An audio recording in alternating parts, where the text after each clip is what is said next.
नमस्कार मित्रों, desire point channel में मैं अमित दुबे सर और आज हम अध्ययन करने वाले हैं कक्षा 10 के lesson 6 our Indian music stories and anecdotes, जिसके लेखक आर श्रीनिवासन हैं। आवर इंडियन म्यूज़िक यानी हमारा भारतीय संगीत, स्टोरीज़ यानी कहानियाँ एंड एनेक्डोट्स मीन्स होता है दंत कथाएँ। तो चलिए मित्रों, ज़्यादा समय न गवाते हुए अध्ययन शुरू करते हैं। और जब भी इसमें बहुत अच्छी अच्छी कहानियाँ आपको पढ़ने को मिलेंगी, बड़ा मज़ेदार लेसन है। तो चलिए शुरू करते हैं, अध्ययन करते हैं। कहते हैं कि the history of Indian music is brimming with stories and anecdotes. The history of Indian music, भारतीय संगीत का इतिहास is brimming मीन्स होता है भरा हुआ, या फिर भरा हुआ कह सकते हैं, विथ स्टोरीज कहानियों से एंड एनेक्डोट्स और दंत कथाओं से। अर्थात पूरा मिलाकर ऐसे कहा जाएगा कि भारतीय संगीत का इतिहास कहानियों और दंत कथाओं से भरा है। The history of Indian music, भारतीय संगीत का इतिहास इस ब्रिमिंग भरा हुआ है विथ स्टोरीज कहानियों से एंड एनेक्डोट्स और दंत कथाओं से। वाई? क्योंकि the very origin of music and other fine arts is in itself a story. पहले हिंदी पढ़ते हैं फिर अध्ययन करते हैं ताकि आसान रहे। तो यहाँ से यहाँ तक की हिंदी होगी बेटा कि क्योंकि संगीत और अन्य ललित कलाओं की उत्पत्ति ही एक कहानी है।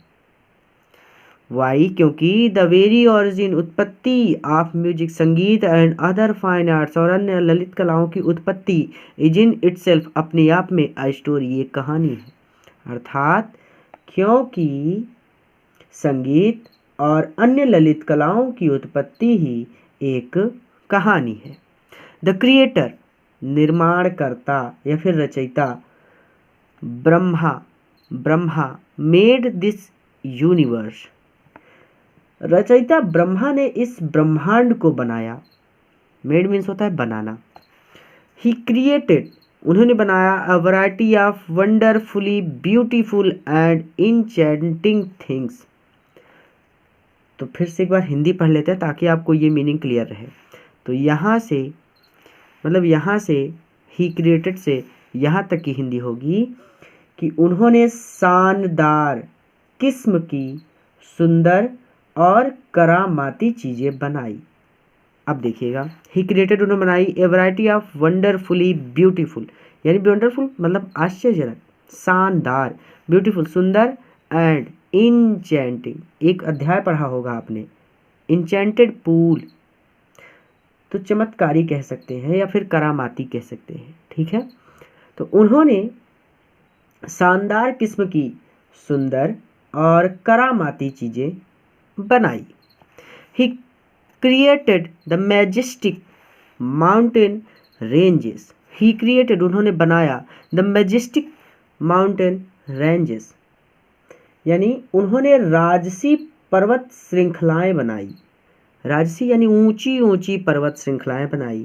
द थंडरिंग, थंडर मीन्स होता है गरजना, बादल गरजते हैं, तो द थंडरिंग वाटर फॉल्स, गरजते हुए झरने बनाए। And the giant forest trees, forest मतलब जंगली, ट्रीज मतलब पेड़, जिएंट मतलब बड़े बड़े, जंगली विशाल वृक्ष बनाए या फिर जंगल के विशाल वृक्ष बनाए। As also the nimble deer, deer means होता है हिरण, साथ ही फुर्तीले हिरण बनाए। निम्बल मीन्स होता है जो फुर्तीला हो, जो फुर्त हो। The colourful peacock, peacock means यानी मोर, तो रंगीन मोर बनाया। एंड द एक्सक्यूसिट फ्लावर्स, और अति सुंदर फूलों का निर्माण किया।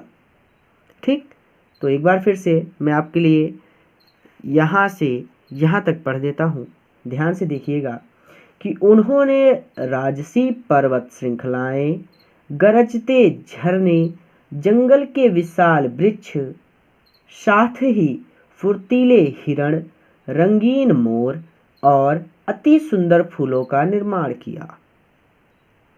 He filled his creation with beauty. Filled means भरना, his creation मतलब अपने निर्माण को with beauty. Beauty means सुंदरता से, यानी उन्होंने अपनी रचना को सुंदरता से, चार्म आकर्षण से, एंड स्प्लेंडर और महिमा से भर दिया। स्प्लेंडर मीन्स महिमा, गरिमा कह सकते हैं। तो उन्होंने अपनी रचना को सुंदरता, आकर्षण और महिमा के साथ भर दिया।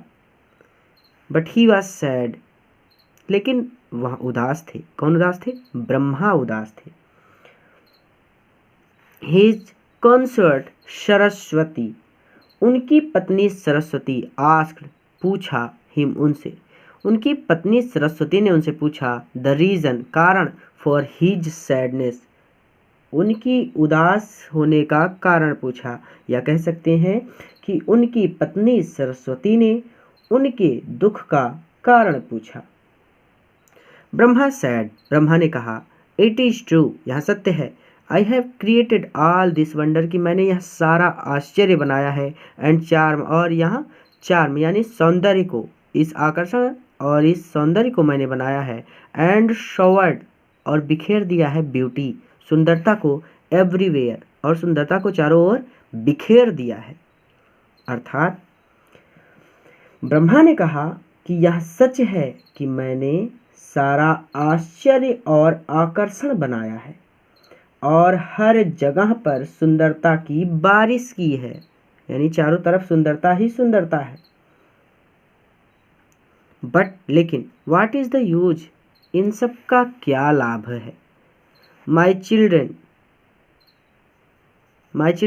मेरे बच्चे, द ह्यूमन सोल्स, मानव आत्माएं, मेरे बच्चे मानव आत्माएं, सिंपली पास बाय देम, मतलब उनके पास से गुजर जाते हैं, सिंपली आसानी से, ऐसे वैसे ही गुजर जाते हैं, अर्थात बस उनको अनदेखा करते हैं, यानी उनके होने और ना होने से उन्हें कोई फर्क नहीं पड़ता।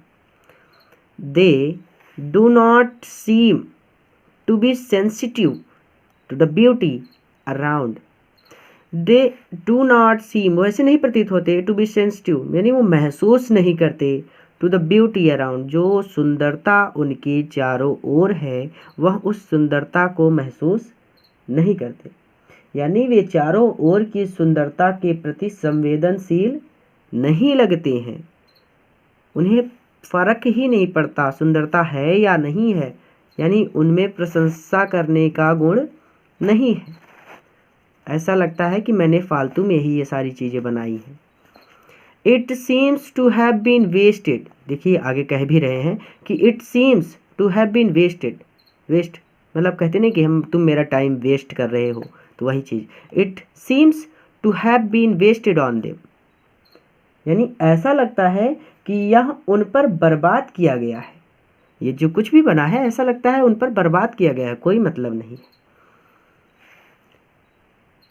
This creation seems to be purposeless, यहाँ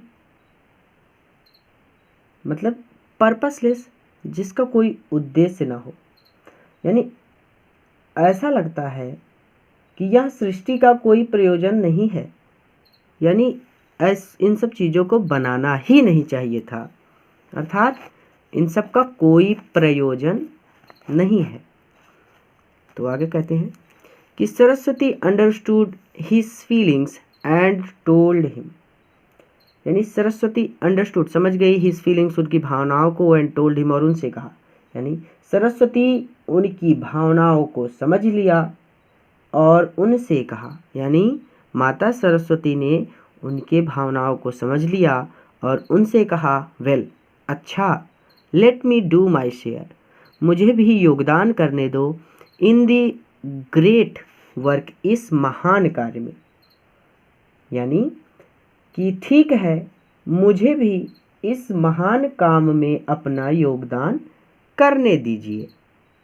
माता सरस्वती ने ब्रह्मा जी से कहा।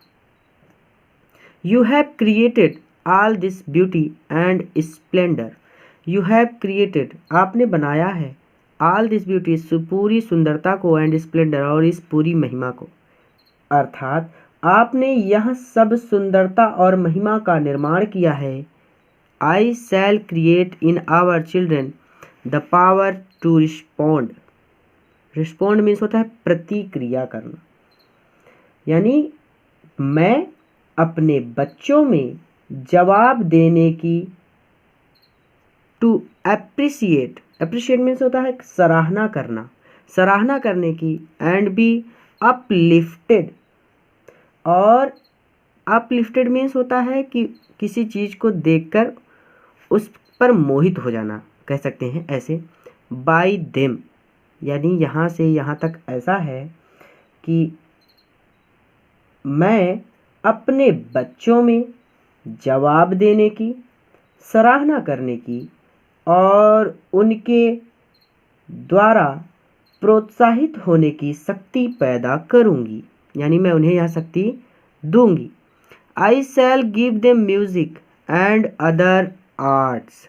तो I shall give them music, मैं उन्हें संगीत दूंगी, एंड अदर आर्ट्स, और अन्य कलाएं दूंगी, which will draw out from deep within them the capacity to respond to the majestic splendour and exquisite charm and wondrous beauty of all creation. बेटा sentence बहुत बड़ा है, तो यहाँ से समझिएगा, पेन भी साथ नहीं दे रही है, तो यहाँ से समझिएगा मित्रों।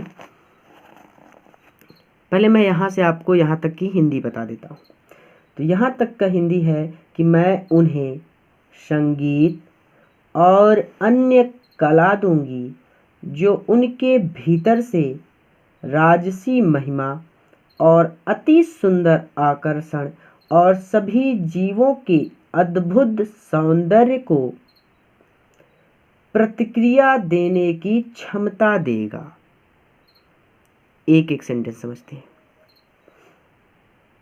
कहते हैं कि आई शैल गिव देम म्यूजिक, मैं उन्हें संगीत दूंगी, एंड अदर आर्ट्स, और अन्य कलाएं दूंगी, विच विल ड्रॉ, खींचेगा, जो बाहर निकालेगा, आउट फ्रॉम डीप, उनके अंदर से, विद इन देम, यानी उनके अंदर से, द कैपेसिटी, क्षमता, टू रिस्पॉन्ड, प्रतिक्रिया करने की क्षमता को, टू द मैजेस्टिक स्प्लेंडर, इस महान महिमा की, एंड एक्सक्विसाइट चार्म, और इस महान आकर्षण की, and wondrous beauty of all creation, यानी पूरा मिलाकर फिर से एक बार कि मैं उन्हें संगीत और अन्य कला दूंगी जो उनके भीतर से राजसी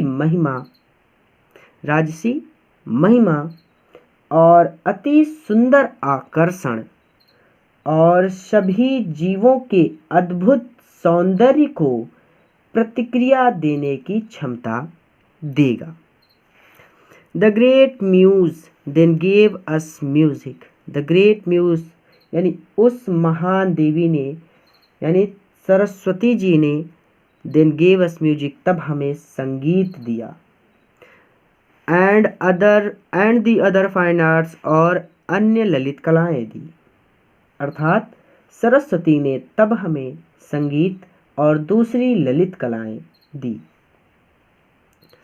इन द होप, इस आशा में, दैट थ्रू देम, कि इनके माध्यम से, मैन वुड अंडरस्टैंड समथिंग, कि व्यक्ति समझेगा, मनुष्य समझेगा, of the divine, Divya, in his manifestation. अर्थात इस आशा के साथ कि उसके माध्यम से मनुष्य दिव्य व्यक्तित्व को समझ सकता है।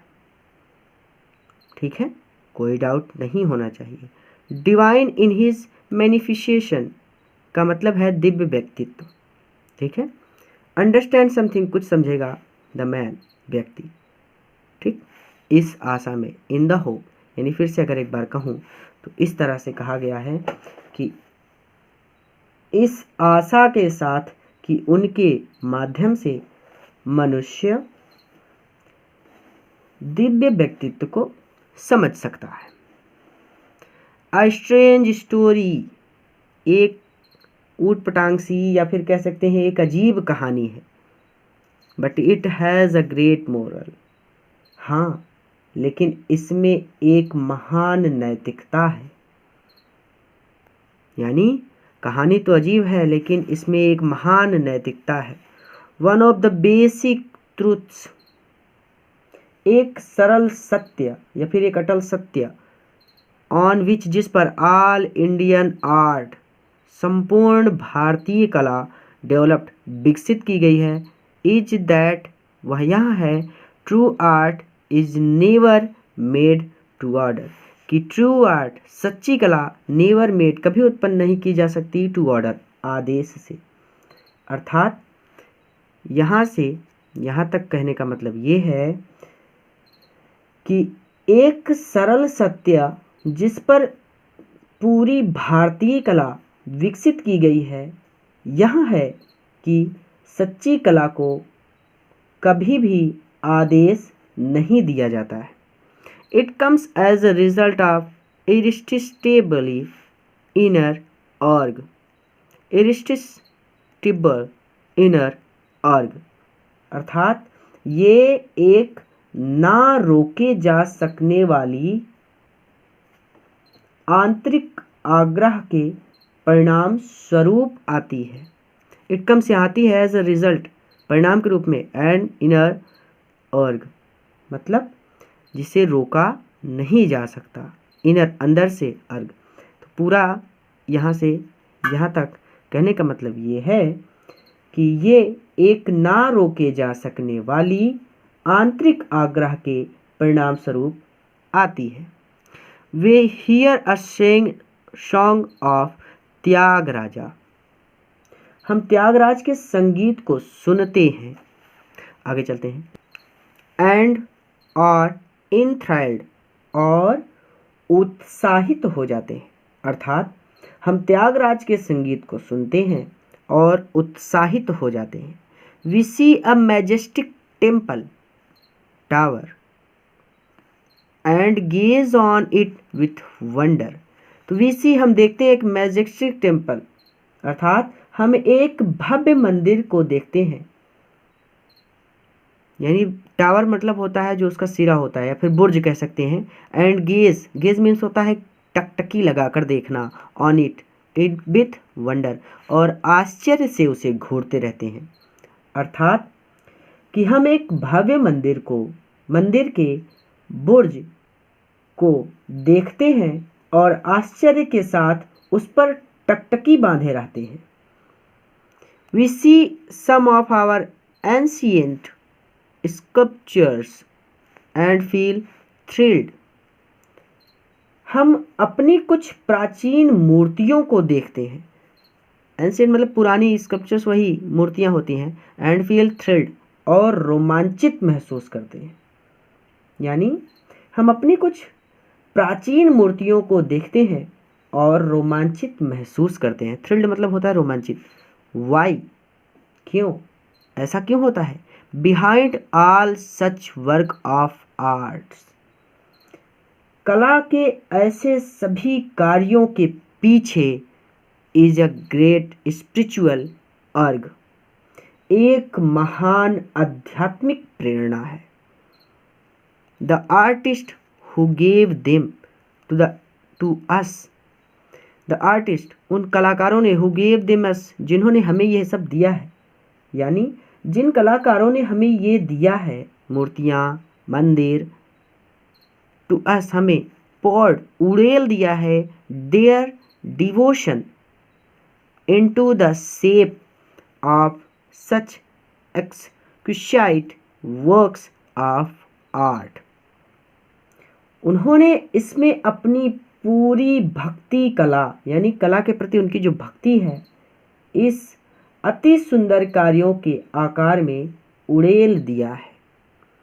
यानी जिन कलाकारों ने हमें ये सब दिया है, उन्होंने इसमें अपनी पूरी कला के प्रति भक्ति को इस अति सुंदर कार्य को करने में या फिर इस अति सुंदर कार्य को आकार देने में उड़ेल दिया है। It was an act of self effacing dedication. It was an act of self effacing dedication, यानी यह एक आत्मसमर्पण का विनीत कार्य था। It was an act of self effacing dedication, अर्थात यह एक आत्मसमर्पण का एक विनीत कार्य था। A story is told of Tansen. एक कहानी तानसेन के बारे में कही गई है। The great bard of Akbar's court, जो अकबर के दरबार के महान गायक थे।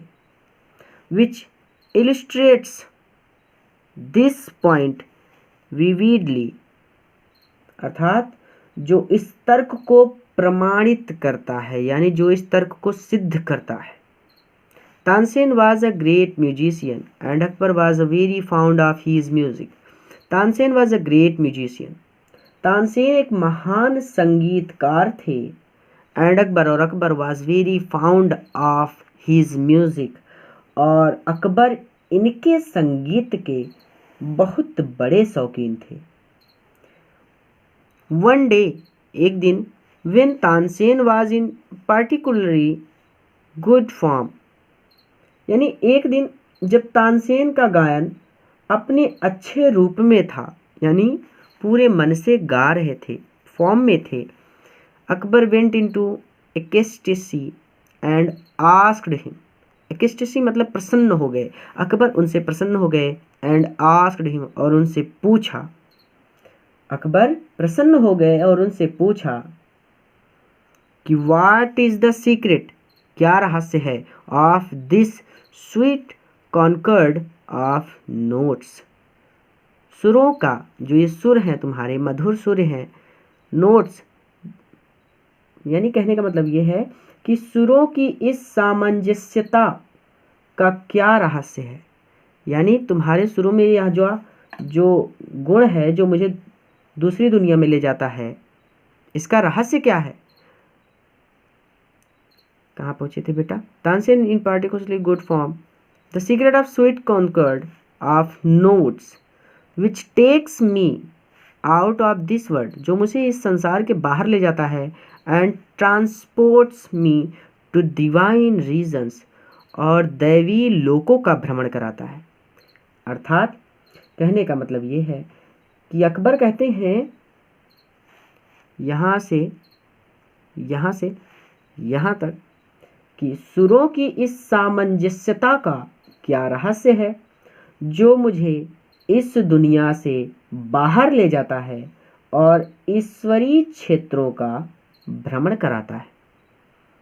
I have not heard anyone else who can thus cast a spell of magic and make a slave of our hearts। मतलब हिंदी पहले बता देता हूँ, फिर उसके बाद एक्सप्लेन करता हूँ कि I have not heard, मैंने किसी को नहीं सुना, anyone, किसी को भी, else who can thus cast a spell of magic, जो ऐसा जादू कर सकता हो, and make a slave, और हमें स्लेव मतलब नौकर बना सकता हो, ऑफ आवर्स हर्ट्स, और हमारे हृदय को अपना दास बना सकता हो। अर्थात कि मैंने किसी को नहीं सुना जो इस प्रकार मंत्र करके, यानी गीत गा करके जादू कर सकता है और हमारे दिल को दास बना सकता है। You are really wonderful Tansen, तुम वास्तव में अद्भुत हो Tansen. The great bard replied, उस महान संगीतकार ने उत्तर दिया, sir Maharaj, I am only a humble pupil, pupil means होता है शिष्य, ऑफ माई मास्टर। यानी महान गायक ने उत्तर दिया कि महोदय या फिर महाराज, मैं केवल अपने स्वामी, माई मास्टर, स्वामी हरिदास का विनम्र शिष्य हूँ। अर्थात the great bard replied, sir I am only a humble pupil of my master Swami Haridas. उस महान संगीतकार ने उत्तर दिया कि महाराज, मैं केवल अपने स्वामी या फिर अपने गुरु स्वामी हरिदास का विनम्र शिष्य हूँ।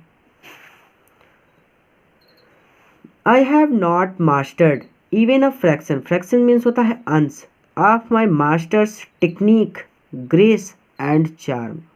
तो आई हैव नॉट मास्टर्ड, मैंने नहीं सीखा है, यानी मैंने स्वामी की नहीं सीखा है, इवन अ फ्रैक्शन एक अंश भी नहीं सीखा है, आप मास्टर स्वामी की टेक्निक तकनीक, ग्रेस एंड चार्म अनुग्रह और आकर्षण का एक अंश भी हासिल नहीं किया है। यानी मैंने गुरु जी की तकनीक, अनुग्रह और आकर्षण का एक अंश भी हासिल नहीं किया है। What am I beside him,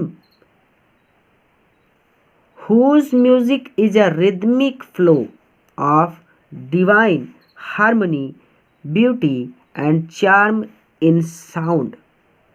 कहते हैं कि मैं उनके आगे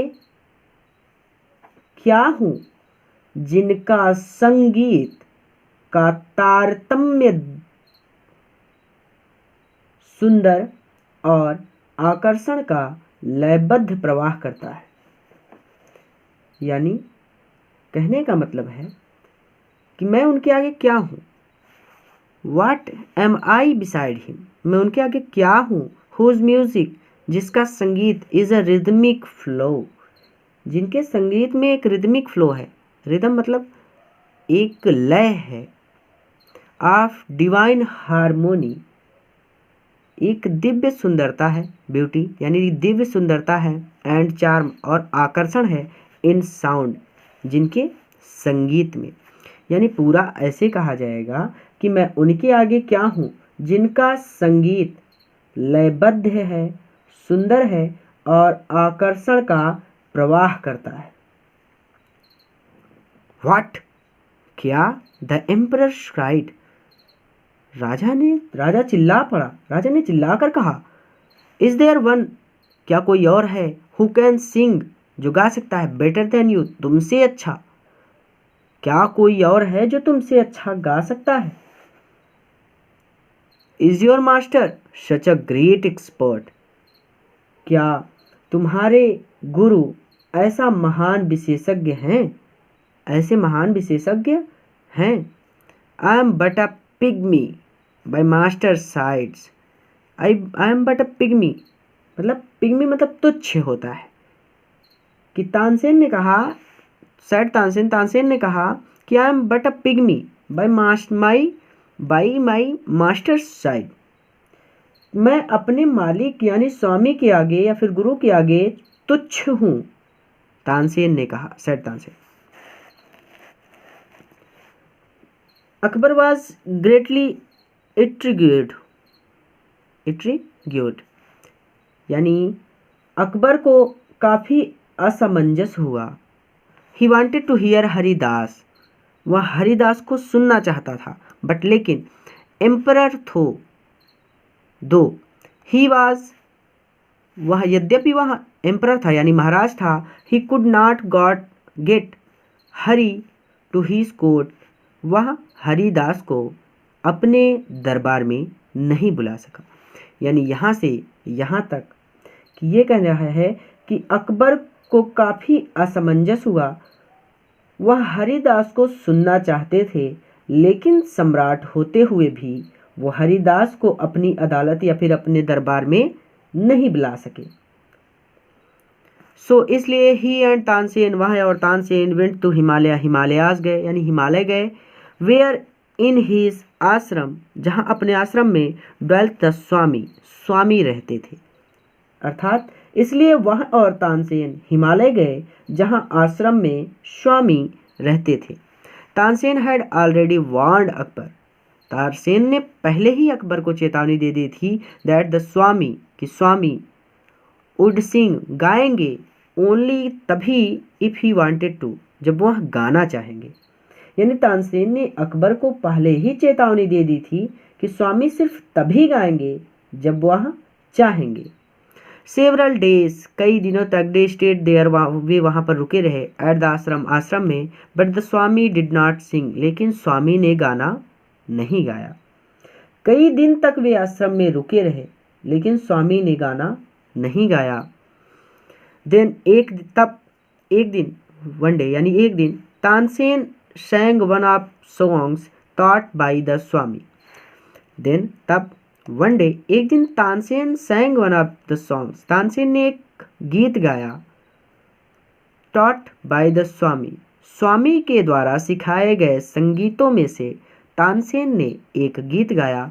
and deliberately introduced a false note, और जानबूझकर गलती कर दी। मतलब फिर एक दिन तानसेन ने स्वामी द्वारा सिखाया गया एक गीत गाया और जानबूझकर एक सुर में गलती कर दी। It had almost an electric effect, यह बिजली के झटके जैसा था। ऑन द सेंट, उस स्वामी पर, उस संत पर यह बिजली के झटके जैसा लगा। भाई कितना मेहनत करके मैंने अपने शिष्य को पढ़ाया और ये गलत गा रहा है, तो उनको कैसा लगा? झटका लगा। यानी यह संत पर लगभग एक बिजली के प्रभाव जैसा था। हिज एस्थेटिक नेचर, यानी उनका शांत व्यवहार, received a rude shock. Rude मतलब होता है कठोर, यानी कि उनके मृदु प्रकृति में, यानी शांत प्रकृति में एक कठोर झटका लगा। अर्थात यहाँ से यहाँ तक यह कहना चाहते हैं कि यह संत पर लगभग एक बिजली के प्रभाव जैसा था और उनके मृदु प्रकृति में, यानी सरल प्रकृति में एक कठोर झटका लगा। He turn to Tansen and rebuked him, वो तानसेन की ओर मुड़े और उसे फटकार लगाई, या फिर कह सकते हैं पूरा कि उन्होंने तानसेन को डांटा, सेइंग, यह कहते हुए कि what has happened to you, तुम्हें क्या हुआ है तानसेन। डेट यू, ये तुम हो, अ पपिल ऑफ माइन, मेरे शिष्यों में ऐसे एक, should commit such a gross blunder, तुम इतनी बड़ी भूल कैसे कर सकते हो। यानी उन्होंने तानसेन को फटकार लगाते हुए कहा कि तुम्हें क्या हुआ है तानसेन, तुम मेरे एक शिष्य होते हुए ऐसी बड़ी गलती कैसे कर सकते हो। ही देन स्टार्टेड सिंगिंग, तब उन्होंने गाना शुरू किया। द पीस करेक्टली मतलब उस लाइन को, यानी जिस लाइन को उन्होंने गलत किया था, करेक्टली सही रूप से, यानी तब उन्होंने उस पंक्ति को सही ढंग से गाना शुरू किया। या फिर ऐसे कह सकते हैं कि फिर उन्होंने सही ढंग से उस टुकड़े को गाना शुरू किया जो टुकड़ा उन्होंने गलत किया था। The mood came upon him, mood came upon him यानी उनको फिर मज़ा आने लगा। मूड, उनका मन बन गया गाने का, अर्थात कहने का मतलब है कि फिर उन पर भाव आया। एंड इन्वॉल्व्ड हिम, और उन पर छा गया। लिफाफे का इन्वेलप उसको बोलते हैं जो लिफाफे पर चढ़ाया जाता है, लिफाफा उसको बोलते हैं जो जिसमें भरा जाता है पत्र, तो उन पर छा गया। एंड ही फॉरगॉट हिमसेल्फ, और अपने आप को वे भूल गए। इन द म्यूजिक, संगीत में, और संगीत में वे अपने आप को भूल गए। अर्थात कि फिर उन्होंने सही ढंग से उस टुकड़े को गाना शुरू किया, फिर उन पर भाव आया और उन पर छा गया। वह संगीत में खुद को भूल गए। विच फील्ड, जिसने भर दिया, द अर्थ एंड हेवन, पृथ्वी और स्वर्ग को, या फिर आकाश को, जिसने पृथ्वी और आकाश को भर दिया। यानी उनके संगीत से पृथ्वी और आकाश गूंज उठे, यानी सभी ओर प्रसन्नता छा गई। यानी पूरा कहने का मतलब ये है बेटा कि यहाँ से हिडन स्टार्टेड सिंगिंग से लेकर यहाँ तक कि फिर उन्होंने सही ढंग से उस टुकड़े को गाना शुरू किया, फिर उन पर भाव आया और उन पर छा गया। वह खुद को संगीत में भूल गए, जिससे धरातल और आकाश दोनों भर गए। Akbar and Tansen forgot themselves. Akbar और तानसेन अपने आप को भूल गए। इन द शीर मेलोडी, उस नीरे राग में, एंड चार्म ऑफ म्यूजिक, और आकर्षक संगीत में। अर्थात अकबर और तानसेन स्वयं को उस नीरे राग और आकर्षक संगीत में भूल गए। It was a unique experience.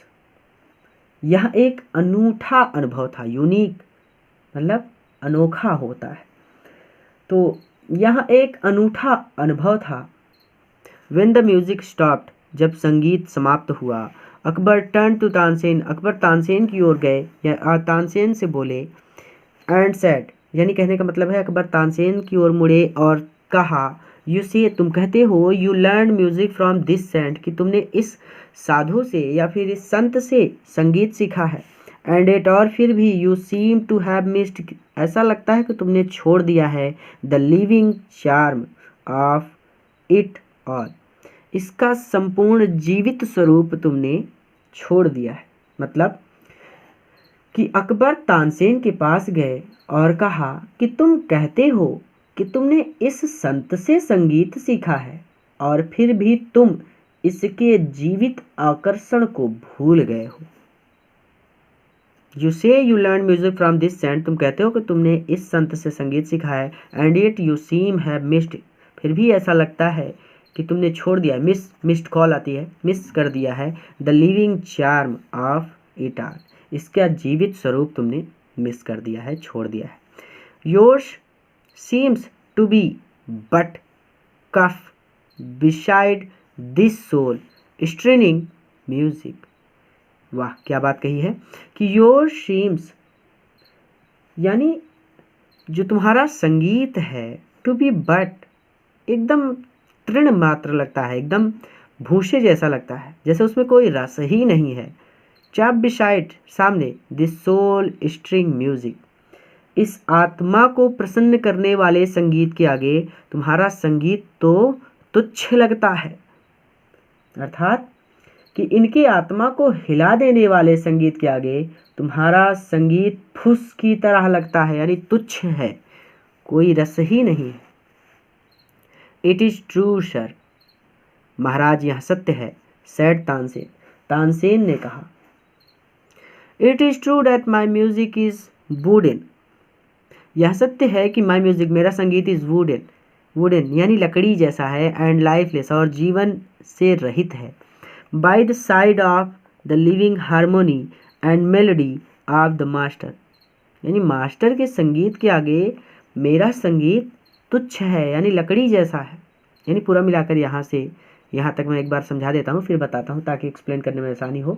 तो कहने का मतलब ये है कि कहते हैं कि यह सच है महाराज, तानसेन ने कहा कि यह सच है कि मेरा संगीत मेरे गुरु के जीवित और मजे हुए, यानी लयबद्ध कह सकते हैं, संगीत के आगे लकड़ी जैसा बेजान है। हारमोनी एंड मेलोडी, यानी लिविंग हारमोनी एंड मेलोडी, जीवित लयबद्ध संगीत के आगे, यानी मेरे गुरु के जीवित लयबद्ध संगीत के आगे मेरा संगीत लकड़ी के समान बेजान है, यह बात सत्य है। But then there is difference, there is this difference, लेकिन अंतर इसलिए है क्योंकि I sing to the emperor's bidding, मैं महाराज की आज्ञा पर गाता हूँ। बट लेकिन माई मास्टर, मेरे गुरु, sings to no man's bidding, किसी के भी आदेश पर नहीं गाते, बट ओनली, लेकिन तभी गाते हैं, when the prompting comes from his inner most self, जब यह भावना यानी गाने की भावना इनके अंदर से आती है। अर्थात क्योंकि मैं सम्राट के आदेश पर गाता हूँ, परंतु मेरे स्वामी किसी के आदेश के लिए नहीं गाते हैं, बल्कि यह तभी गाते हैं जब उनके अंदर से प्रेरणा आती है। प्रेरणा आती है। That makes all the difference.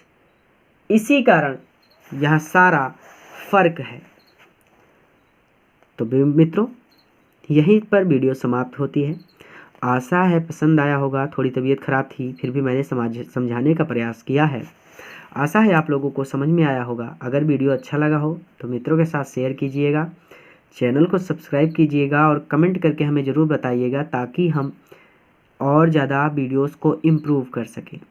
नमस्कार, जय हिंद। वीडियो देखने के लिए बहुत बहुत धन्यवाद। अध्ययन करते रहिए निश्चित रूप से।